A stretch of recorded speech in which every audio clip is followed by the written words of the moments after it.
ನೋಡಿ. ಎಲ್ರಿಗೂ ನಮಸ್ಕಾರ. I am god.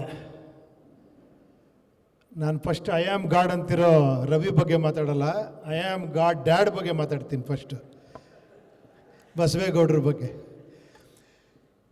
First time ನಿಮ್ಮ ಹೋಟ್ಲಲ್ಲಿ ಒಂದು ಪಾರ್ಟಿ ಕೊಟ್ಟಿದ್ರಿ ನಮಗೆ ಪಿಕ್ಚರ್ಗೆ. ತುಂಬ ನಾವು ಎಷ್ಟೋ ಜನ ಮೀಟ್ ಮಾಡ್ತಿರ್ತೀವಿ, ಕೆಲವು ಮುಖಗಳು ಕೆಲವು ವ್ಯಕ್ತಿಗಳು ಮಾತ್ರ ಮನಸ್ಸಲ್ಲಿ ನಿಂತ್ಕೊಂಡ್ಬಿಡ್ತಾರೆ. ಅದೇ ಥರ ನೀವೊಬ್ಬರು. ನಿಮಗೆ ಗೊತ್ತಿರ್ಬೋದು, ಅವತ್ತಿಂದ ಇವತ್ತರೆಗೂ ನಾನು ನಿಮ್ಮ ಟಚಲ್ಲಿದ್ದೀನಿ, ನೀವು ನನ್ನ ಟಚಲ್ಲಿದ್ದೀರಾ. ರವಿ ಗೊತ್ತಿತ್ತು ನಿಮ್ಮ ಮಗ ಅಂತ, ಅವ್ರು ಬಂದಾಗಲೂ ಗೊತ್ತಿತ್ತು. ಅವ್ರು ಹೇಳಿದ್ರು ಬಂದು ನಾನು ಸಿನಿಮಾಲಿ ವರ್ಕ್ ಮಾಡ್ತೀನಿ ಅಂತ. ಸಹಜವಾಗಿ ಅನಿಸಿತ್ತು. ಆಮೇಲೆ ನನಗೆ ಡೈರೆಕ್ಷನ್ ಡಿಪಾರ್ಟ್ಮೆಂಟ್ ಸ್ಕ್ರಿಪ್ಟಿಂದ ಸ್ಟಾರ್ಟ್ ಆಗಬೇಕು, ಸ್ಕ್ರಿಪ್ಟ್ ಇಲ್ಲದೆ ಮತ್ತಲ್ಲಿ ಬಂದರೆ ಗೊತ್ತಾಗಲ್ಲ ಅನ್ನೋದಕ್ಕೋಸ್ಕರ ನಿಮ್ಮನ್ನು ಸ್ವಲ್ಪ ಅವಾಯ್ಡ್ ಮಾಡಿದೆ. ನೋಡಿ, ಗೊತ್ತಿಲ್ಲದೆ ನಾನು ಒಬ್ಬ ಕಲಾವಿದನಿಗೆ ಫಸ್ಟ್ ಅವಮಾನ ಅಂತೆ, ಆಮೇಲೆ ಅನುಮಾನ, ಆಮೇಲೆ ಸನ್ಮಾನ. ನೀವು ಫಸ್ಟೇ ದಾಟ್ಬಿಟ್ಟಿದ್ದೀರ, ಅವಮಾನ ಆಗೋಗಿದೆ. ಈಗ ಒಂದು ಸ್ವಲ್ಪ ಅನುಮಾನದಲ್ಲಿದ್ದಾರೆ. ಪಿಕ್ಚರ್ ರಿಲೀಸ್ ಆದಮೇಲೆ ಸನ್ಮಾನ ಆಗ್ಬೋದು ನಿಮಗೆ ಖಂಡಿತ. ಸೊ ಅವತ್ತಿಂದ ಆ ಸಂಬಂಧ ನಮ್ಮದು ನಿಮ್ಮದು ಅದೇ ಥರ ರವಿ ಅವ್ರದ್ದು ಸಂಬಂಧ ಆಯಿತು. ನಮ್ಮ ಜೊತೆಯಲ್ಲಿ ಪಿಕ್ಚರ್ ಮಾಡಿದ್ರಿ, ಡೈರೆಕ್ಷನ್ ಡಿಪಾರ್ಟ್ಮೆಂಟೆಲ್ಲ ವರ್ಕ್ ಮಾಡಿದ್ರು. ಅವ್ರು ತುಂಬ ಸಹಾಯ ಮಾಡಿದ್ದಾರೆ ನಮಗೆ. ತುಂಬ ಇಲ್ಲೇನೋ ಹೇಳ್ತಾರೆ, ನನಗೆ ಇದೆಲ್ಲ ಗೊತ್ತೇ ಇಲ್ಲ ನಿಜವಾಗ್ಲೂ.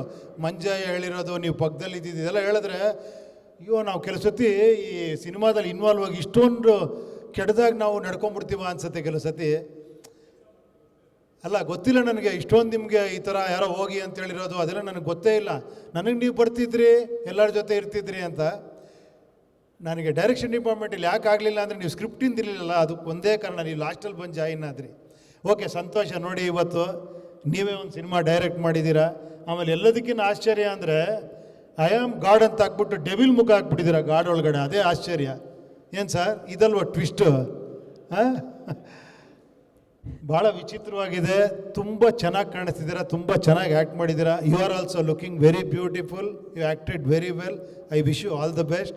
ಆಮೇಲೆ ಈ ಸಿನಿಮಾದಲ್ಲಿ ಮಾಡಿರೋ ಎಲ್ಲರಿಗೂ, ಶ್ರುತಿ ಎಲ್ಲರಿಗೂ ಕೂಡ ಒಳ್ಳೆಯದಾಗಲಿ. ಖಂಡಿತ ನೀವು ಹೇಳಿದ್ರಲ್ಲ, ಸೂಪರಾಗಿ ಹೇಳಿದ್ರಿ ನೀವು. ಪಿಕ್ಚರ್ ಚೆನ್ನಾಗಿದ್ದರೆ ಕೇಳಿ ಬನ್ನಿ ಅಂದ್ರಲ್ಲ, ಅದು ಸೂಪರ್. ಅದು ಕಾನ್ಫಿಡೆನ್ಸ್ ಅನ್ನೋದು.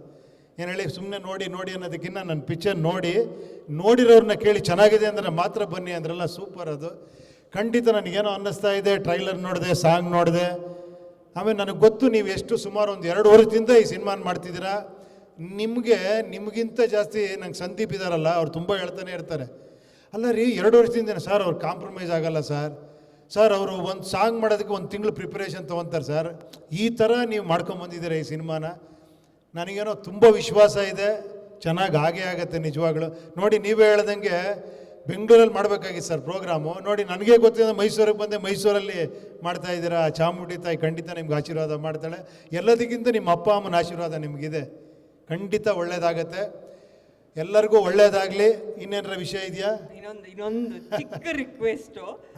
ಇಲ್ಲಿರೋ ಬಹುತೇಕರು ನಿಮ್ಮ ಕೆಲಸ, ನಿಮ್ಮ ಸಿನಿಮಾಗಳು, ನಿಮ್ಮ ವ್ಯಕ್ತಿತ್ವದ ಅಭಿಮಾನಿಗಳೇ ಇರೋದು.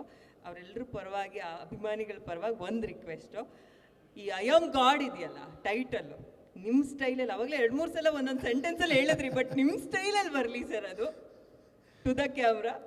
I am god. God is great. God is great. ಆಮೇಲೆ ತಮಾಷೆ ಎಲ್ಲ, ನೀವು ನೋಡಿ, ಫಸ್ಟ್ ಸಿನಿಮಾ ನೀವೇ ಡೈರೆಕ್ಟ್ ಮಾಡಿ ನೀವೇ ಆ್ಯಕ್ಟ್ ಮಾಡಿರೋ ಸಿನಿಮಾಗೆ ಈ ಥರ ಒಂದು ಟೈಟ್ಲ್ ಇಡೋಕ್ಕೂ ತಾಕತ್ತು ಬೇಕು, ಧೈರ್ಯ ಬೇಕು. ತಮಾಷೆ ಅಲ್ಲ ಅದು.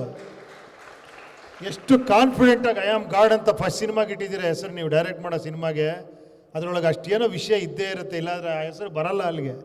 ಆ ಗಾಡ್ ಅನ್ನೋ ಹೆಸರು ಹೇಳೋಕ್ಕೂ ಒಂದು ತಾಕತ್ತು ಬೇಕು. ಮಾಡಿದ್ದೀರಾ, ಖಂಡಿತ ಆ ಗಾಡೇ ನಿಮ್ಮನ್ನು ಕಾಪಾಡ್ತಾನೆ. ಏನು ಸರ್? ಇಲ್ಲಾಂದರೆ ಇನ್ನೊಂದು 5 ಪಿಕ್ಚರ್ 10 ಪಿಕ್ಚರ್ ಮಾಡ್ತಾರೆ ಬಿಡಿ ಅವರು. ಏನು ಸರ್, ಮಾಡ್ತೀರಾ? ನಿಮ್ಗೆ ಆ ದೇವ್ರ ಶಕ್ತಿ ಕೊಡ್ತಾನೆ. ಒಳ್ಳೇದಾಗಲಿ. ತಂದೆ ತಾಯಿ ಆಶೀರ್ವಾದ ಇದೆ ನಿಮಗೆ, ಎಲ್ಲ ಒಳ್ಳೇದಾಗಲಿ. Thank you very much. Thank you so much sir.